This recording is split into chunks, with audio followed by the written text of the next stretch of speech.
All right, so I wanted to talk about how so many successful men, they make a lot of money, they start up a business, they become awesome entrepreneurs, they build a personal brand, make a lot of money, have a lot of employees, and how in fact that starts to, it doesn't transfer over to dating, because one of the major things that I keep noticing with successful men that hire a lot of people and have a personal brand and a public image and have made a lot of money, is that they have to have a certain type of respectable image where they can't be seen to be doing anything bad or illegal or committing crimes or being abusive or mistreating their employees. And these same men, what will often happen is they will end up with a woman who will start to exploit their goodwill and their kindness. Because so many of these successful men, they don't want to argue and battle with their wife all the time. They don't want to come across as the bad guy. They're always trying to keep up. What is it? How can I explain this? When you look at someone like Jeff Bezos, like he had a divorce and he got totally screwed. Bill Gates got extorted as well. So many of these successful men, publicly, when you watch all of their interviews, you look at how they interact with people, they're friendly guys, they're nice people, and they try their best to avoid any controversy. But what happens is, in a personal relationship with a woman, they often get exploited. She will argue, she'll constantly try to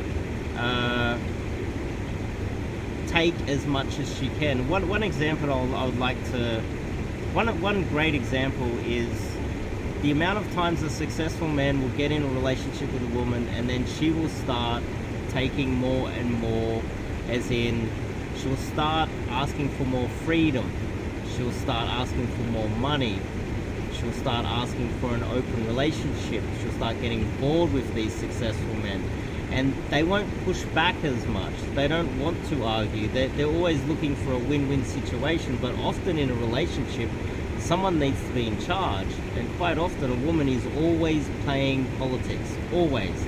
They're always trying to play power games in their personal relationships, and quite often these successful men will end up getting exploited by their wives, and you see it over and over and over again. So what helped them to become successful and have an awesome reputation and build a great personal brand, build a lot of wealth by avoiding drama and controversy, is the same thing that their wives will, in their personal lives, exploit. I see it over and over and over again. And so this is something that a lot of successful men, and if you happen to be one of those guys, the ego's built into, oh, I'm a millionaire, I've built a awesome business, I'm successful. And that ego doesn't allow them to humble themselves with arguably the most important decision they will make, which is picking the right wife. And at the end of their lives, quite often, these men, they can't take their riches to the grave. The only thing they're passing over is their seed, their children. And if they chose the wrong wife, their seed might be tainted somehow. Their wife might be bad-mouthing them. And so this is something that I think, as a society, we should be aware of, when the most successful men in our society are getting exploited quite often by sometimes narcissistic, psychopathic women, and what they're leaving behind are kind of tainted children, which is the seed of an awful woman, and then that degrades society to some extent sometimes. Now, and it's hard for these men to acknowledge that they are,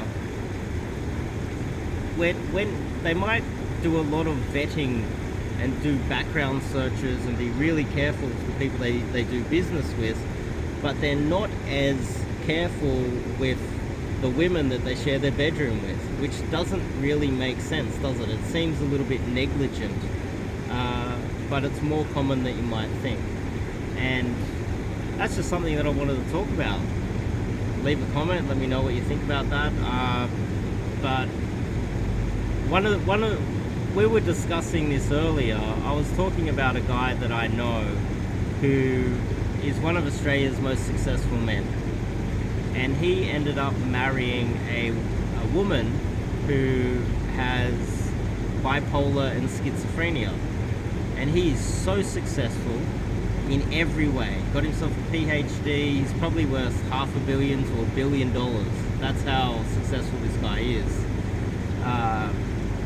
Just ticks all of the boxes of a high achiever, yet he selected a wife with mental illness, and now his sons have mental illness, and he can't take all of those things to the grave. All he's doing is leaving behind tainted, damaged children to a woman that he should never have married in the first place. And they're being left with a lot of money. And how does that degrade society? You leave people with mental illness a lot of money, and that does do some damage to society. And it happens more often than you might think. And that's something that obviously a dating coach can solve. But it's a little bit too obvious to be promoting that, but I think it would. If they were to put their egos aside and go out and get some coaching. That same guy, he divorced his wife that has schizophrenia, and then ended up remarrying a legitimate psychopath. Like a psychopathic, money-grubbing gold digger. And with kids already, would you believe it? One of Australia's most successful men just couldn't even get a decent woman after making the first mistake, and it's so common. And so that's my thoughts on that. I don't really have much else to add to that. But anyway, I'll see you guys in the next video.